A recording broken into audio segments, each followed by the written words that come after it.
Итак, ассаламу алейкум, добрый вечер, дорогие друзья. Сегодня с вами мы, Руслан Айсин, Руслан Кутаев и уважаемый Мухиддин Кабири, из лидеров таджикской оппозиции. Как мы вчера и анонсировали, эфир вчерашний мы перенесли на сегодня, так что будем говорить о тех важных вещах, о которых отчасти мы вчера с Русланом также толковали. Ассаламу алейкум, уважаемые гости. Приветствую вас. Алейкум ассалам. Ва алейкум ассалам, рахматуллахи ва баракату. Руслан, приветствую тебя, приветствую Мухиддина, уважаемых зрителей тоже приветствую. Я присоединяюсь к тебе, Руслан, и мои приветствия и зрителям, и тебе, Руслану. Дорогие друзья, не забывайте, пожалуйста, подписываться, ставить лайки и, соответственно, расшаривать наши видео. Это часть нашей с вами общей, в том числе информационной борьбы. Руслан, я бы, вот, если позволишь, хотел тебе первому задать вопрос. Приход Трампа мы много с тобой обсуждаем, едва ли не каждый день. Оно, как ты вчера сказал, может сулить определенные трудности и народам Кавказа, народам Центральной Азии, и всем тем народам, которые находятся в заключении в рамках вот Российской империи. В этих условиях как нам следует быть, какую стратегию нам нужно выбрать? Я думаю, здесь, пожалуй, ответ он лежит прямо наверху. Если Трамп поддержит режим Путина, вот этих военных преступников, то тогда для России руки совсем будут развязаны. Ведь Россия требует, ведь это же и не секрет, они не намекают, они откровенно говорят. Они хотят, включая при балтийские страны, вновь взять в зону своего влияния все бывшие страны, бывшие народы Советского Союза. А при сопутствующих успешных, скажем, реализации таких их намерений, они не против будут, конечно, включить в этот список и страны Варшавского договора. И поэтому то, что сейчас делает Трамп, то, что они сейчас пытаются договориться, достаточно бойко они, скажем, со старта рванули вперед, и если бы вот эта, скажем, такая прыткая волна начала, условно говоря, этого цунами имел бы перспективу, это, конечно, было бы очень плохо, потому что нас всех и на Кавказе, и в Центральной Азии, собственно говоря, и в Европе накрыло бы вот этой волной ненависти, презрения, смерти, всего, что исходит от России. Но буквально нескольких словах скажу. Сейчас Америка сама не меньше нас всех ошарашена. Хочу сообщить, что в американских разных городах достаточно стихийно возникают какие-то протестные акции, и они откровенно сейчас ошарашены поведением Трампа. И, кстати, Трампа они уличили в откровенном лжи, когда он обвиняет Зеленского, и процент его поддержки 4%, а по последним таким европейским подсчетам в декабре месяце там было 54%, а уже украинские исследователи говорят, после заявлений Трампа у него поддержка упала там до 41%, а у Зеленского подскочила больше 70%. То есть вот это поведение, видимо, Путин чересчур подсластил это предложение, особенно, я думаю, с Арктикой, когда они буквально Трампу предложили принять участие в освоении всех этих природных ресурсов Арктики. И, конечно, у Трампа голова, она буквально понеслась. Почему? Не вкладывая ничего, его семья может войти в российскую программу и оттуда иметь доходы ну, исчисляющие большими процентами, 40, 30, а может быть и все 50%. И поэтому, я думаю, он под впечатлением вот всего этого сейчас вот эту ахинею несет. И, конечно, я этому даю не больше 1 месяца срока, что Трамп от этой инициативы, ему будет устроен холодный душ, который его вот эти все инициативы, или они будут совсем свернуты. Конечно, ненависть и презрение к Украине и к Зеленскому у него останется. Это уже надо окончательно, этот очень, ну скажем, человек, который мстит, и вот эту свою месть он не забывает, и он его будет годами нести в себе. И поэтому это с этой точки зрения для Украины уже вот это любые возможные ситуации он будет использовать против Украины, но вопрос в другом. Не будет у него ни сил, ни мощи для того, чтобы противостоять Европе и Украине. А Европа и Украина это становится единым целым. Я с самого начала, Руслан, мы с тобой сколько говорил, я хочу, чтобы США более активно высказали свое, скажем, отношение к Европе и Украине для того, чтобы вот эта вся европейская элита объединилась. И произошло, в принципе, то, что я хотел. Я уверен, какой-то промежуток, месяц, 1,5 месяца, максимум 2 месяца будут какие-то трудности на фронтах. Это через 4 месяца. Оружие и боеприпасов у Украины еще на 4 месяца есть избытки. Но это будет с лихвой восполнено, потому что Европа начнет сейчас активно отбросив всякие нормы поведения, она будет поддерживать Украину. И последнее, пожалуй, предложение за этот. Я думаю, что сейчас реально может стать вопрос, ведь когда Франция и Великобритания наряду с Соединенными Штатами и Россией, когда у Украины забирали атомное оружие, они выступали гарантами безопасности Украины.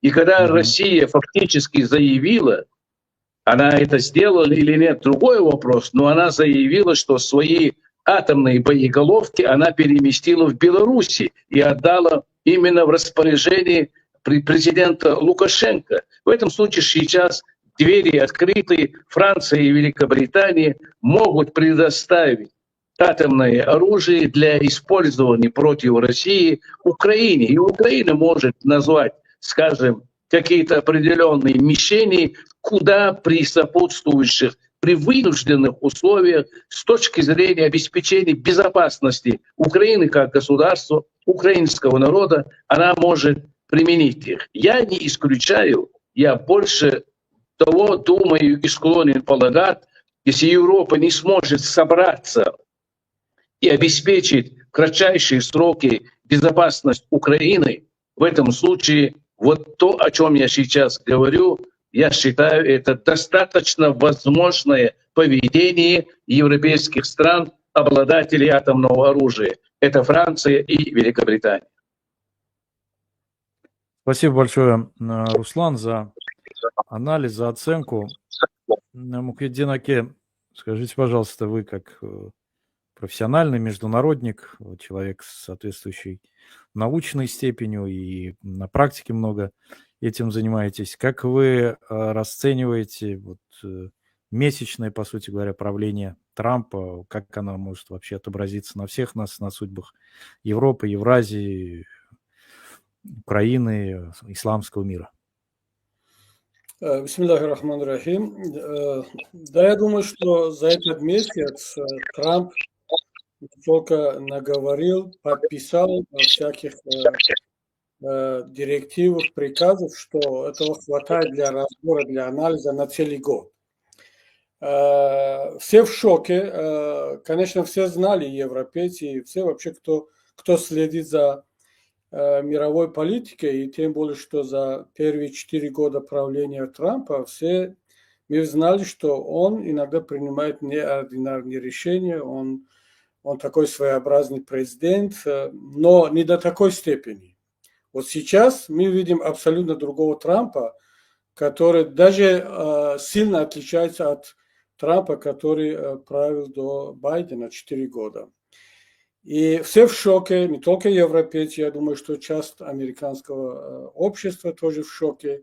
И даже часть республиканской партии. Вот сейчас, да, они, конгрессмены, сенаторы из этой партии, они то ли не хотят как бы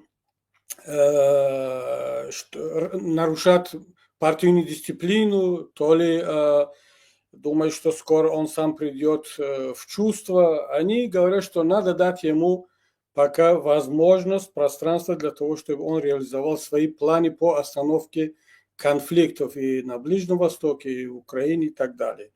Но я думаю, что в скором будущем и они начнут, я имею в виду республиканская партия, особенно в Конгрессе, в Сенате, они будут высказываться уже, как бы свою настороженность будут высказывать, потому что даже для них поведение Трампа выглядит немножко странным и идет на разрез общей политики США. Ведь независимо от того, республиканский или демократия, у Соединенных Штатов есть четко выработанная международная позиция по многим глобальным вопросам. И да, есть различия между демократами и республиканцами, но не настолько, чтобы вообще, чтобы оно было в противоречии с общей американской политикой, по крайней мере, в течение последних 50 лет. Но сейчас то, что делает Трамп, это не укладывается в голову не только европейцам, но и частью американского общества. Кстати, других союзников, традиционных союзников Соединенных Штатов, например, Канада, Мексика или некоторые другие государства Латинской Америки, они все в шоке от этого. Я думаю, что в ближайшем будущем даже те государства, которые обвиняли так называемый глобальный Запад в одностороннем доминировании в мире, используя международные институты и используя, скажем, сейчас сложившийся мировой порядок, так называемый однополярный мир, и даже те государства, которые все время высказывались за многополярный мир в будущем, например, члены БРИКС, Китай, Индия, Бразилия, Южная Африка и так далее, тем более Россия, которая как бы давит в эту сторону, что они против однополярности, за многополярность, за того, чтобы глобальный Запад не доминировал. И в ближайшем будущем от этого тандема Путин и Трамп, думаю, что многие станут отказываться, например, Китай, Бразилия и даже Индия, потому что они скоро поймут, что многополярность, к которым стремится, например, Путин или некоторые другие государства, оно вовсе понимается по-своему, своеобразно.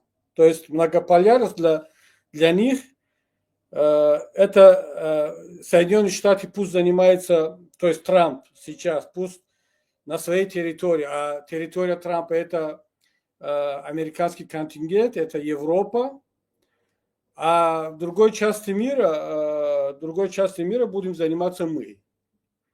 То есть грубо, по-бандитски, и каждый делает, что хочет. Это для них многополярность. Никакое международное право, никаких международных институтов и никаких ограничений. Я думаю, что такой порядок и такое понимание многополярности, оно не должно понравиться Китаю, чтобы Россия и Соединенные Штаты разделили мир на две части и оставили Китаю, например, проблемы Южной Азии, Тайвань. Вот сделайте с Тайванем что хотите, а остальной мир мы разделим между собой. Даже Китай не может теперь воспользоваться Панамским каналом, как были договоренности между этим государством и Китаем. Теперь Трамп одним махом все поменял. И если дело так пойдет, то у Китая начнутся проблемы и в Африке, и в Латинской Америке, а может быть даже в других государствах, например, в Восточной Европе у Китая достаточно хорошие экономические контакты. Я думаю, что такая же позиция будет у Индии, у Бразилии, Южной Африки, тем более у Турции и у исламского мира.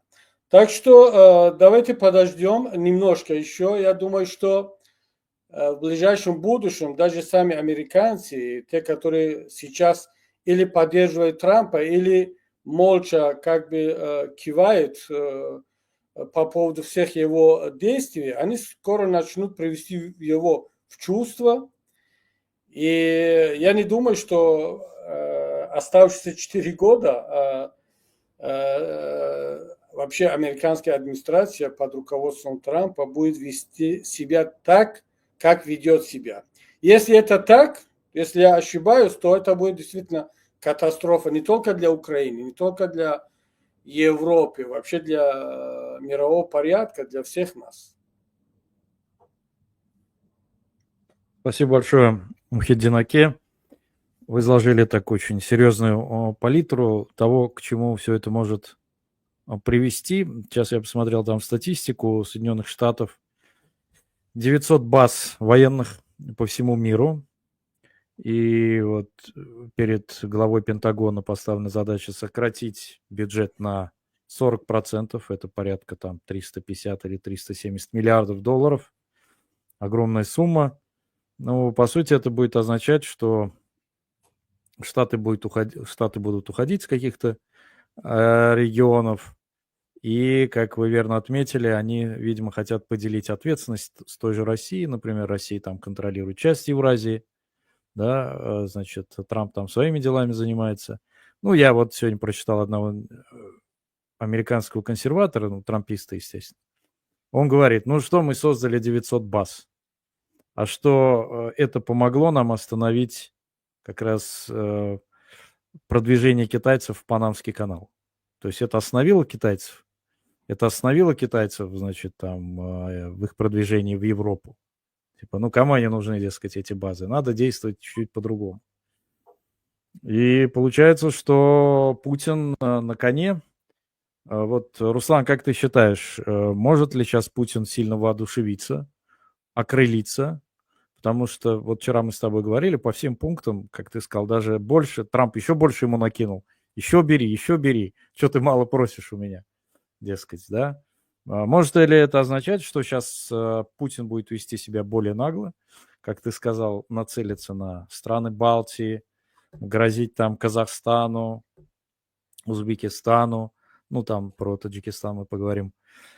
Дальше вот можем ли мы ожидать сейчас начала еще более агрессивной политики Путина? Ну, как говорится, мне иногда нравится, когда поговорками. У чеченцев есть поговорка, что козел совершил хадж, когда на его пути он не повстречал волка.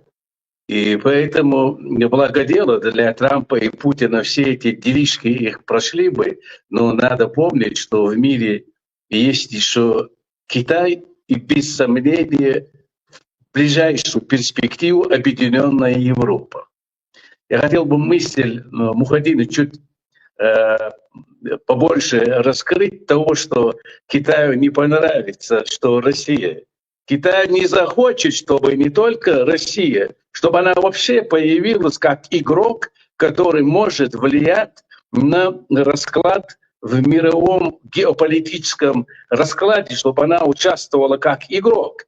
Потому что реально есть две экономики, две территории, два государства с населением 1,5 миллиарда и 350 миллионов. И поэтому ни по каким признакам, вот русские пропагандисты любят, а у нас больше всех ядерных боеголовок.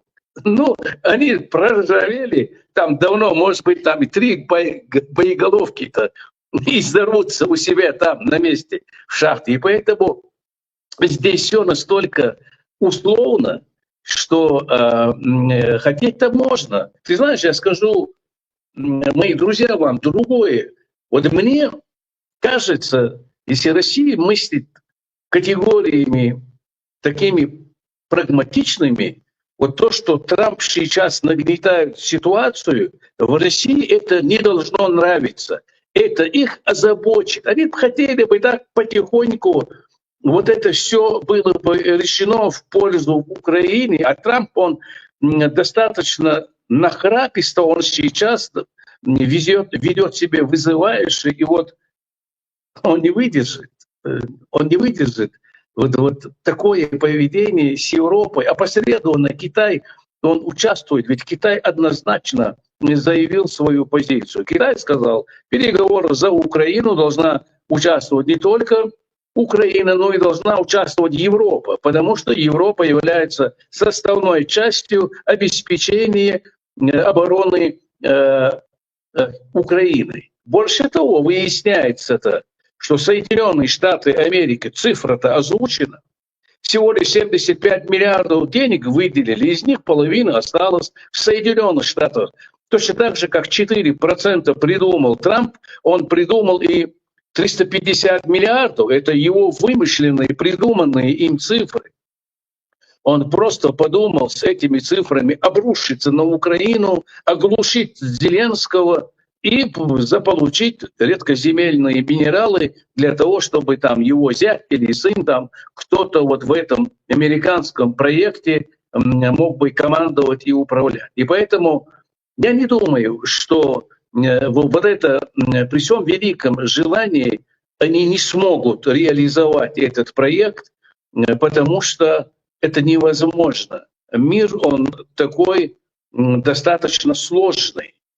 Единственное, что мы можем точно констатировать, я еще раз обостряю внимание, Европа, 500 миллиарда жителей, 500 миллионов жителей. У Европы, если даже считать с 45 года до 45 года вооружение предприятий ВПК это может быть самым милитаризованным регионом вообще на планете Земля. И это не надо им создавать. У них все это есть, которые они приостановили. И Европа сможет в течение полугода запустить вот этот маховик по производству оружия, боеприпасов, новых технологий, новейших технологий с применением искусственного интеллекта. И это будет конкурентоспособным не только России-то вообще, какие с ишаками, с ослами, какая конкуренция там. Даже не только с Китаем, но и с Соединенными Штатами Америки. И поэтому зря он погорячился, Трамп. Европа — это еще игрок. Они хотели, конечно, старые, дряхлые, трухливые там, или трухлявые. Европа там, это все не соответствует действительности. Почему? Потому что Европа может быстро собраться. Есть основополагающие, скажем, три государства: Британия, Франция и Германия. Германия так немножко стесняется, все не может из комплекса вины после 1945 года избавиться от этого недуга. Но я думаю, вот в этом порыве объединения Европы немцы избавятся и от этого навязанного им недуга, и тогда это будет очень мощный игрок. Не получится у Трампа. Не получится возвести в ранг какого-то мирового игрока России. Экономика. Нету ее. Там действительно стагнация, инфляция, стагфляция в России. И если почему первым делом, первым, что поставила Россия, чтобы сняли санкции? Санкции нас укрепляют. Они же там в этом оргазме от удовольствия были, укрепляют. Нет, их станций убивают. И поэтому, я думаю, Мухаддин, наш друг, наш коллега, правильно действительно ставит вопросы. Есть игроки и Индии, ее не надо сбрасывать при всем том Индия тоже игрок, пусть и не такой сильный, но экономика Индии растет. Мы знаем, что из Китая промышленность Соединенных Штатов Америки изымается оттуда, и она перемешается в Индию и в Бангладеш. То есть там тоже сопутствующие условия вот того взрыва, подъема экономики, промышленности в Индии еще предстоит пройти. Что я хочу этим сказать? Что как бы то ни было, какие бы там ни были бы ожидания в России, ну, надо отдать должное. В России есть люди, которые правильно считают. В России есть... А скажите, вот, найдите такого политика, который был бы более изощрен и более серьезно прошел бы школу политики, чем Путин. Найдите такого политика. Нет такого политика, если не Эрдоган. А найдите дипломатию. Да, мы при всем том нашей нелюбви, презрении, ненависти к России, к русскому руководству, это люди исключительно четко разбирающие в взаимоотношениях, геополитических контурах, они понимают, еще раз говорю, то, что Трамп сейчас так горянно наехал на Украину, и вот эти отношения таким образом поставили, Россию эту не только не радует, Россию это, скажу откровенно, это пугает.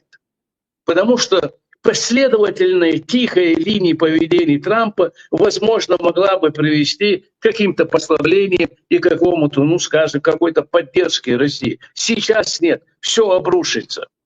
Все обрушится, потому что внутри самой партии руководитель комитета по вооружениям и обороне, он выступает и он откровенно говорит, что делает Трамп. Он республиканец, кстати.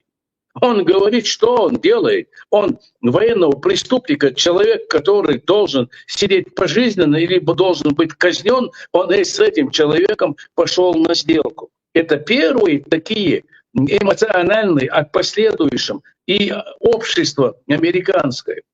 Я думаю, из всего этого ничего не получится. Да, он попытается что-то делать последовательно, он будет защищать свою позицию вместе с этим Маском, тоже скукарно сорвавшийся карась.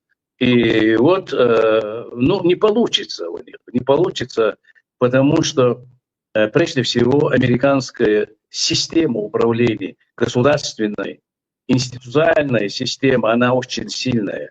Они и ни одного Трампа сломают в жерновах своей уже. Мы же знаем, губернатор Нью-Йорка, там Трамп отменил штраф за въезд в центр города из-за того, что бывают пробки. Он вот это положение отменил. И губернатор на своей странице написал Трампу: дружок, с тобой встретимся в суде. Все просто. Американцы будут апеллировать к независимому одному из ветвей управления государством, к суду, и они его просто в одно место, мрачное место загонят.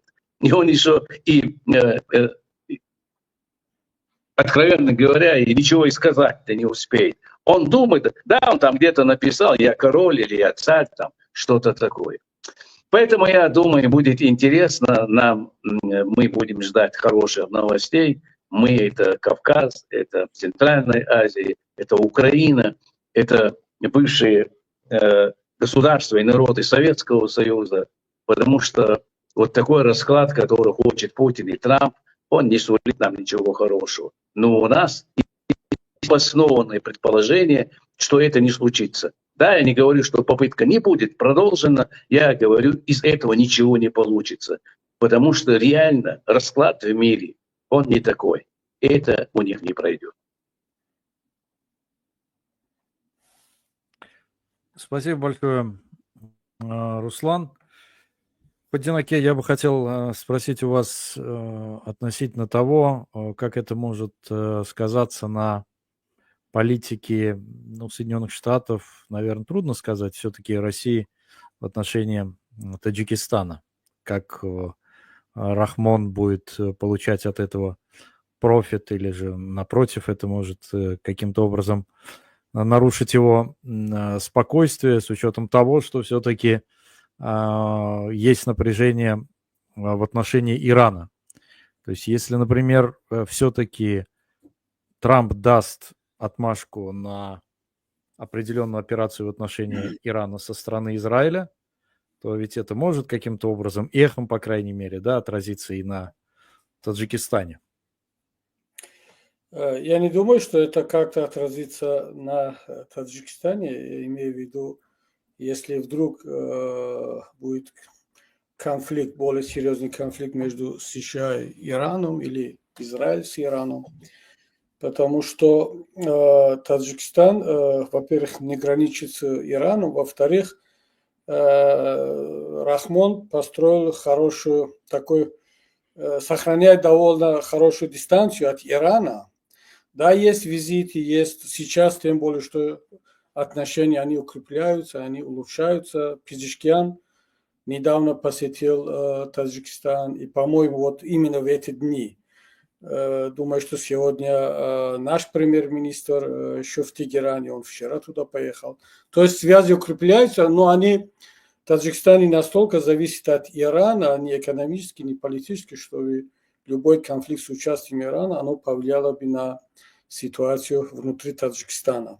Но политика Трампа в целом, и тем более все, что происходит в России, вокруг России, это сильно будет влиять на Таджикистан, на нашу внутреннюю политику. То, что, например, политика Трампа, она угрожает суверенитет и независимость других государств, которые так или иначе раньше входили в орбиту интересов США, например, государства Южной Америки, тем вот Канада, например, вроде бы сильное, крупное государство, и то сейчас чувствует вот его, как бы, свою, есть слабые места, и они сейчас бьют в тревогу, и недавно, не зря же Макрон пригласил на второй европейский саммит именно Канаду. Вроде бы саммит называется Европейский саммит, ну тут они пригласили и Канаду. И Канада как бы морально-политически чувствует себя сейчас частью Европы, а не частью американского континента. И если мы говорим о том, что вот сегодняшняя политика, она угрожает безопасности и независимости этих государств, такая же политика или такое же разделение мира между Трампом и Путиным, оно будет угрожать и интересам и суверенитету государств Центральной Азии. Я имею в виду прежде всего Казахстана, Узбекистана и других государств, которые так или иначе ведут себя как независимые государства. Например, Токаев, он занимает довольно хорошую позицию, по крайней мере, у меня уважение к его позициям и к Мирзияеву. Конечно, от этого независимость или суверенитет Рахмона не пострадает, потому что у него этого нет априори. То есть то, чего нет, не может пострадать. Но суверенитет и независимость таджикского народа, Таджикистана как государства, конечно, от этого пострадает. И поэтому я считаю, что вот Руслан говорит о объединении Европы. Сможет ли Европа собраться в кулак для того, чтобы защищать Украину? И, собственно, не Украину, а самого себя. Ведь защищать Украину – это защищать самого себя. Для Европы оно означает именно так. Но я немножко тут пессимист, в отличие от брата Руслана, потому что Европа, она неоднородная. Тут есть и Орбан, есть и другие лидеры, которые мешают выработать и принимать единую европейскую политику или решение. Не зря Макрон собрал не всех европейских лидеров. Он понимает, что сейчас надо не избавиться, а надо как бы вести отдельный разговор именно с теми лидерами, которые имеют общее понимание ситуации. Принимать какие-то серьезные решения для Европы в рамках Евросоюза – это повторение той ситуации, когда они несколько лет подряд не могли решать подставит Украине танки, артиллерию или нет. Кстати, я вот именно здесь хочу сказать, что то, что сейчас происходит вокруг Украины, и Украину загнали в угол, это вовсе не все результаты политики Трампа и Путина, это в какой-то степени результат политики или нерешительности Байдена и других европейских лидеров, которые обычные вопросы, вот, которые можно было решать за какие-то там пару месяцев, они тянули несколько лет. А это сильно повлияло на события, которые происходили в поле боя. Поэтому я не очень оптимист по поводу единой европейской политики, чтобы защищать свой суверенитет. Но, в отличие от Европы, мне кажется, что государства Центральной Азии, включая еще туда Азербайджан и Кавказские государства, у них, скорее всего, получится быстрее и лучше, если они почувствуют эту угрозу и соберутся в кулак, потому что, во-первых, меньше государств, не 27 европейских государств в рамках Евросоюза. Во-вторых, в отличие от Европы, которая еще может себя защищать, и там есть и Украина, Восточная Европа, то есть угроза есть, но Европа, она, думаю, что несмотря на то, что давно уже потеряла опыт ведения войны, но тем не менее есть вооружение, есть техника, финансы и так далее. А Центральная Азия, она более слабая в этом плане. И она более незащищенная. Поэтому я думаю, что, не знаю, как лидеры государств Центральной Азии, лидеры Казахстана, Узбекистана прежде всего, принимают новый расклад в мировом порядке, и вот этот новый тандем Путин-Трамп, я думаю, что это серьезный вызов для них, для суверенитета государств Центральной Азии. И вовсе Трамп не намерен защищать никого в Центральной Азии. Если он не защищает Украину и Европу, у него вообще это не должно входить в его планах защищать государства Центральной Азии. И я думаю, что бы я мог рекомендовать, предлагать лидерам Центральной Азии, хотя я лидер одной из оппозиционных групп Таджикистана, и, скорее всего, все лидеры государств Центральной Азии воспринимают нас. Может быть, они видят нас не так, как видит Рахмон, но тем не менее, для них все оппозиционные политики, они как бы считаются неприемлемыми людьми. Но тем не менее, моя рекомендация такова, чтобы для того, чтобы защищать Центральную Азию и суверенитет наших государств, скорее всего, государствам Центральной Азии, не имея теперь, скажем, таких крупных партнеров, стратегических партнеров в лице США и Европы, потому что Европа даже при всем желании, она не способна защищать без Америки.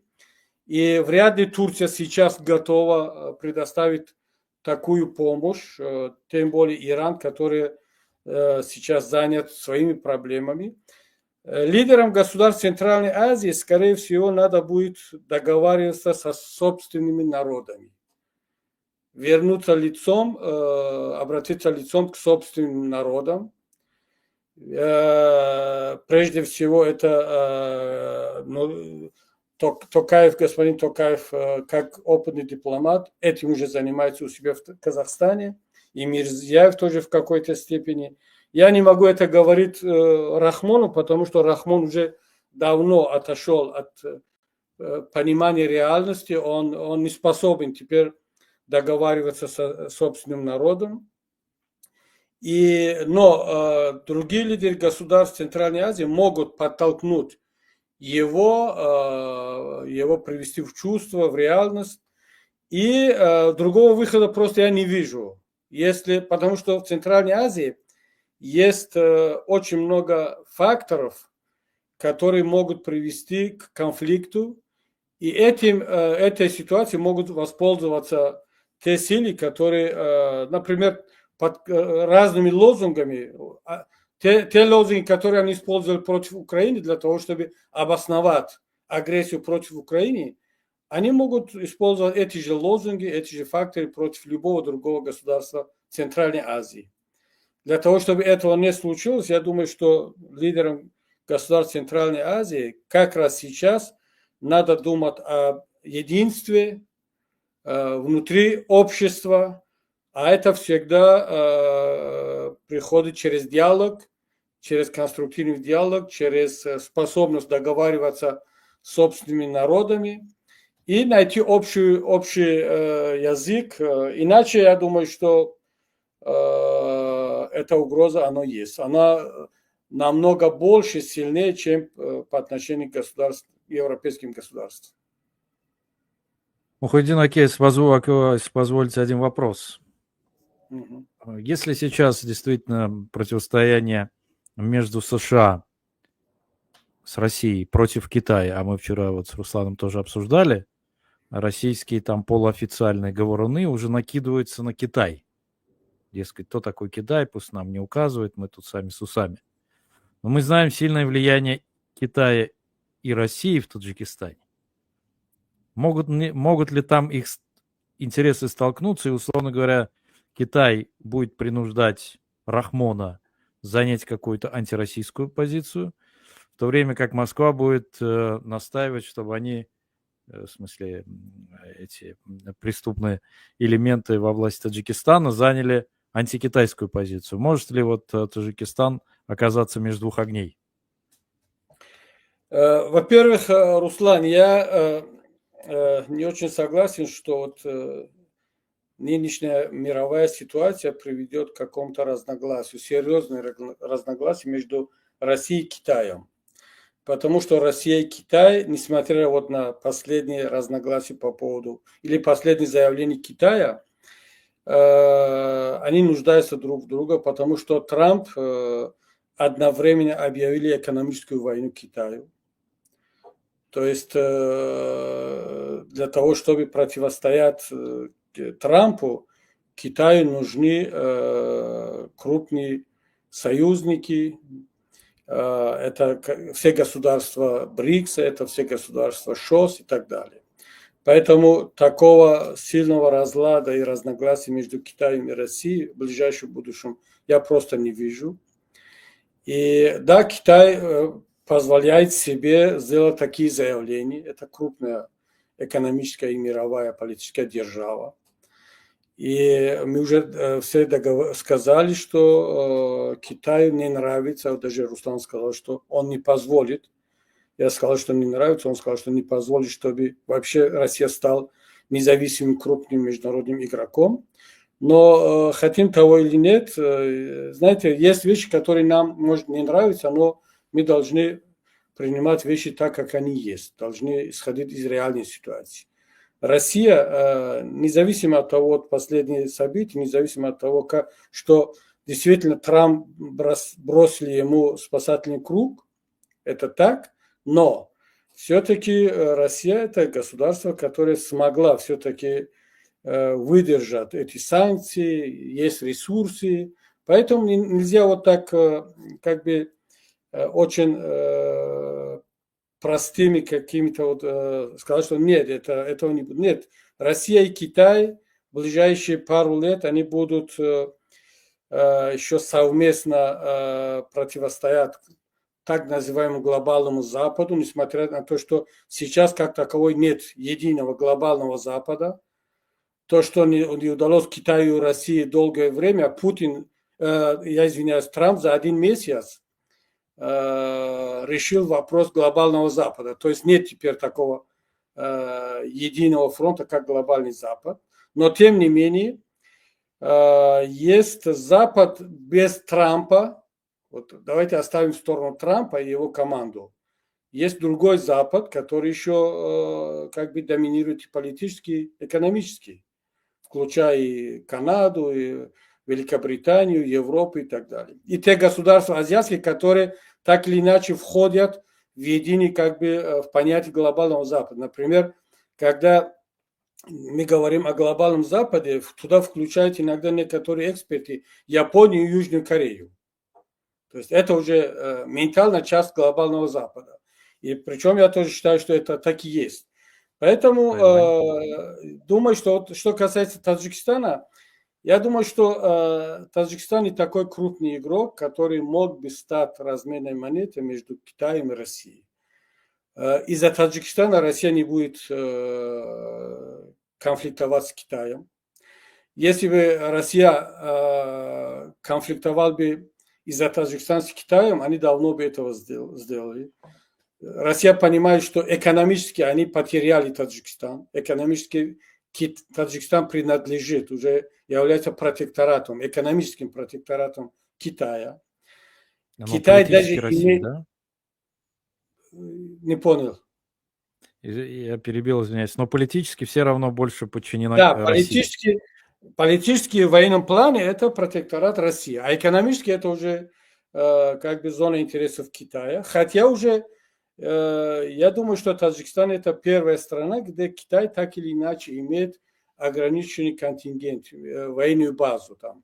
Хотя оно называется совместный штаб по наблюдениям за границей, но это уже первые как бы для проверки, как реагируют соседи, как реагируют другие государства. А Россия все это проглотила с молчанием, пусть это была для них горка, но все-таки они как бы его приняли.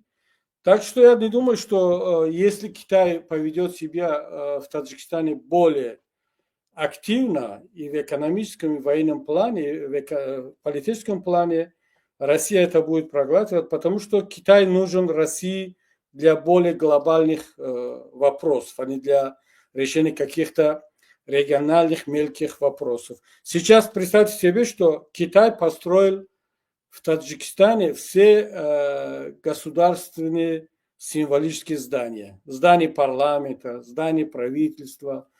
Там построен шикарный дом офицеров, который теперь используют для всех, практически всех мероприятий. То есть все государственные здания, которые раньше были построены Кремлем, теперь они разрушены. Все, что осталось от Советского Союза. И Китай построил там новые здания. И причем это при молчании Кремля. Так что Рахмону удалось переориентироваться от старшего брата к новому старшему брату. И для России этот вопрос уже думаю, что решен. Но России достаточно для того, чтобы иметь в Таджикистане 201-ю мотострелковую дивизию. Вот максимум, на что рассчитывает Россия. Ну да, как говорится, Сахиб Аршо Иваскар, по сути, поменял своего хозяина. Рахмон, я имею в виду. Руслан, скажи, пожалуйста, мы как-то все равно пропустили, наверное, мимо нашего сегодняшнего анализа объединенную исламскую улицу и объединенные исламские политические силы. Просто вот небольшой пример к тому, как Эрдоган, как раз вот когда все это разворачивалось сейчас, несколько дней назад, совершил ряд очень важных государственных визитов. Пакистан, Малайзия, значит, вот весь этот регион, Индонезия.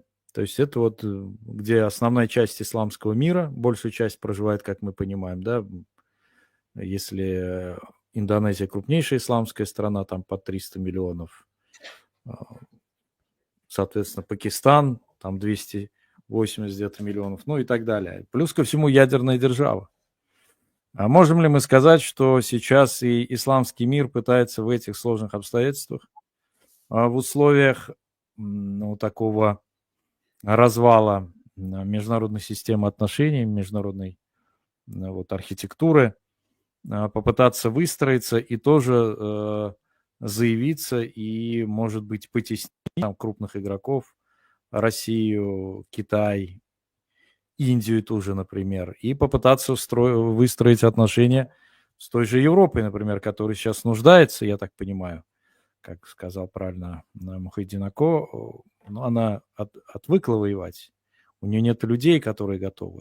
А, например, Турция, это, по сути, сейчас, если американцы уйдут с Европы, как член НАТО, это первая страна будет и по численности армии, и по боевому слаживанию, и по боевому опыту. Ну, давай для понимания. Мы ведь,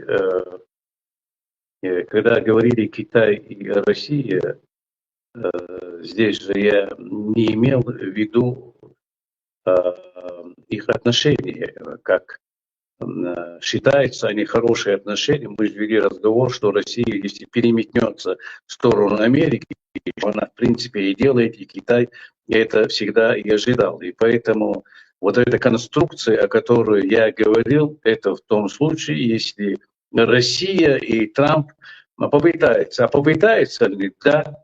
С самого начала Америка говорила, что выстраивая поддержку, оказываемую Украине, что в отношениях с Америкой Россия должна быть использована как буфер против Китая в Европе. И поэтому от этой идеи американцы не отказались. И, в принципе, на их инициативы Россия отозвалась. Она, в принципе, не против пойти. И Руслан здесь правильно сказал, приближенные к Кремлю пропагандисты уже начали в отношении Китая бросаться камешками и какашками и так далее. Это свидетельствует о поведении России.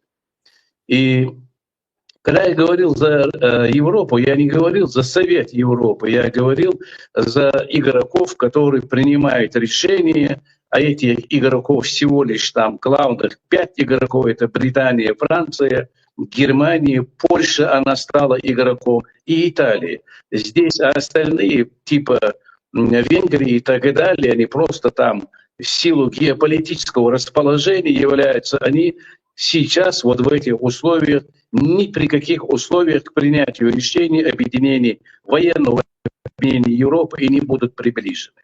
Поэтому вот это. Теперь Мухиддин, уважаемый, сказал, что центральноевропейским руководителям надо обратиться к народам. Ну, простите, там всего лишь 2 президента, которые, в принципе, могут обратиться и быть услышанными. Это Узбекистан и Азербайджан. Остальные руководители государств, они, не думаю я, что народ будет рад их услышать и что они услышат их. И теперь, пожалуй, по поводу влияния, я думаю, здесь вы об этом сказали, Китай имеет больше инвест и экономических вложений во всех центральноазиатских странах. Политически она свою активность не проявляет, но экономические инвестпроекты преобладают. И здесь, по моему глубокому убеждению, в случае разлома и в случае принятия решения Китай, как восточный, мудрый, без всякого сомнения имеющий потрясающий опыт государственной дипломатической деятельности, воспользуется Турцией. Китай применит как отмычку, как замок свои хорошие доверительные отношения с Турцией, и Турция будет исполнять вот объединительную роль Центральной Азии, и вместе с Турцией Китай и будет влиять на центральноазиатские государства. Что касается Пакистана, Руслан, мы с тобой чуть несколько дней назад об этом говорили, мы сказали, что Турция обязательно, исламский мир затаился, исламский мир не вмешивается ни в какие дела, ни в какие решения. Вот это противостояние Европы, Китая, Соединенных Штатов Америки, исламский мир, Ближний Восток, и не только Ближний, а и Южный Восток тоже обретает некую силу, и поэтому здесь мы предполагали, что Эрдоган обязательно будет прежде всего с Пакистаном. Мы знаем о исламском мире самая подготовленная армия для ведения боевых действий — это турецкая армия, армия и страна, которая обладает атомным оружием, это Пакистан. И поэтому, я думаю, здесь ничего удивительного нет. И вот эта Индонезия, правильно, там за 350 миллионов, и Пакистан, и Турция, и Индонезия, и Малайзия, и остальные исламские государства, они обязательно сейчас, в том числе, даже нет ни малейшего сомнения на уровне министров иностранных дел или министров обороны в Сирии, где соприкасается Саудовская Аравия и Турция, они тоже проводят консультации. Могу смело сказать, вот это сейчас ситуация, которая разворачивает роль исламского мира в мире, он может, я не скажу на порядок, но на одну ступеньку значимость исламских стран, значимость исламского мира, она поднимется на одну ступеньку выше. Еще раз говорю, одна ступенька — это не один порядок. Они так находились в забвении, они сейчас будут мыслить по-другому. И мы это уже видим из поведения Саудовской Аравии, когда Трамп, слова еще краска от его заявления не высохла, когда Саудовская Аравия ровно противоположное, отрицающее заявление Трампа сделали, что они не говорили и не собираются, скажем, против Палестины какие-то принимать решения. Иордания это сделала, и другие государства. И мы знаем, арабский мир, арабские государства в эти дни, даже в эти минуты проводят консультации, они пытаются выработать общую позицию исламских, в данном случае арабских государств, а Турции как раз и работает турецкое руководство, чтобы выработать какое-то общее понимание исламских государств. И с этой точки зрения исламский мир, он сейчас наиболее выгодном положении, и они могут этим воспользоваться для того, чтобы усилить свое сближение, усилить понимание свое. И поэтому все интересно, все разворачивается действительно интересно. И здесь Мухаддин правильно сказал, такие игроки, как кавказские государства, центральноазиатские государства, они не принимают в глобальном геополитическом раскладе какое-то решение. И наоборот, они как раз и являются теми игроками, которые в принципе будут смотреть, куда и к кому прислониться. И при всем этом у них нет надобности, да и не то, что надобности, и желания ссориться с Россией, какие-то вызывать недовольство России, там, прислонившись к Китаю. Как и всегда, у слабого человека, у слабой страны меньше всего они вот в этой большом, в этом противостоянии, они попытаются себя и обозначить. Мы, как люди, болеющие за Кавказ, за Центральную Азию, мы пытаемся выстроить модель поведения, и вот в этой модели, когда Россия, да, с Мухаддином я согласен, чересчур Китай и Россия сейчас в связке находятся, при всем даже том, что Россия вдруг с Америкой заключили бы какой-то союз, и из этой связки они не один год им надо будет положить, чтобы выйти из этой связки, прежде всего экономической, торгово-экономической связки. И поэтому здесь нет однозначного видения, здесь нет однозначного, скажем, читания или прочитывания того, что могло бы произойти.